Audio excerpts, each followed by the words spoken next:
नजर डालते हैं दिलचस्प और अजीब खबरों पर। आज़ाद कश्मीर में दूल्हे ने दूल्हा को उस वक्त हैरान कर दिया जब वो हेलीकॉप्टर में सवार होकर बाबुल के घर से रुखसत हुई।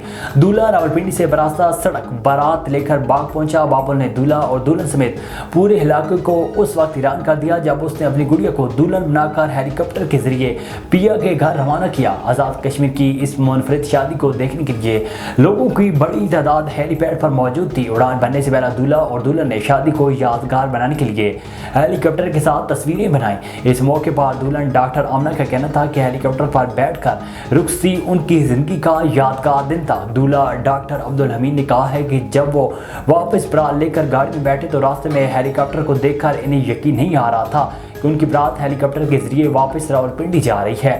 हेलीकॉप्टर के जरिए बारात वापस लेकर जिंदगी के नए सफर का आगाज करके दिली खुशी हुई और दुल्हन वालों की तरफ से ये सरप्राइज भी अच्छा लगा। जनूबी मिस्र में एक भिखारी औरत की मौत के बाद इसके दौलतमंद होने का इंकशाफ हुआ है। गैर मुल्की मीडिया के मुताबिक अब्दुल जलील नामी भिखारन के पास 10 लाख पाउंड से और कना गवर्नी में गलियों और बाजारों में लोगों से भीख मांग कर गुजर बसर करती थी। रिपोर्ट्स के मुताबिक चंद रोज कबल ये औरत अपने घर के अंदर मुर्दा पाई गई और इसके बहन भाइयों की भी बहुत गरीब होने की वजह से इलाके के रहायशियों ने तदफीन के अखराजात अदा किए। गैर मुल्की मीडिया के मुताबिक मरने के 10 दिन बाद जब औरत के घर की तलाशी ली गई तो वहां से तकरीबन 10 लाख पाउंड बरामद हुए जो घर के सेन में एक थैले में छुपाए गए थे। दुनिया का सबसे बड़ा याकूत पत्थर और गुलाबी हीरा नीलाम कर दिया गया।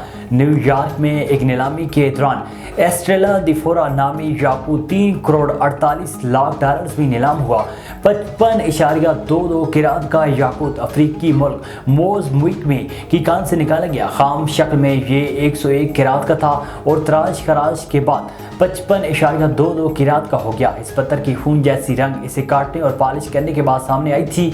इस याकूत को माहिरीन ने कुदरत का एक बेमिसाल खजाना करार दिया है। इससे कबल 2015 में एक 25.59 किरात का याकूत 3 करोड़ 30 लाख डॉलर्स में फरोख्त हुआ था और अब इसका रिकॉर्ड एस्ट्रा दिफोरा ने तोड़ा।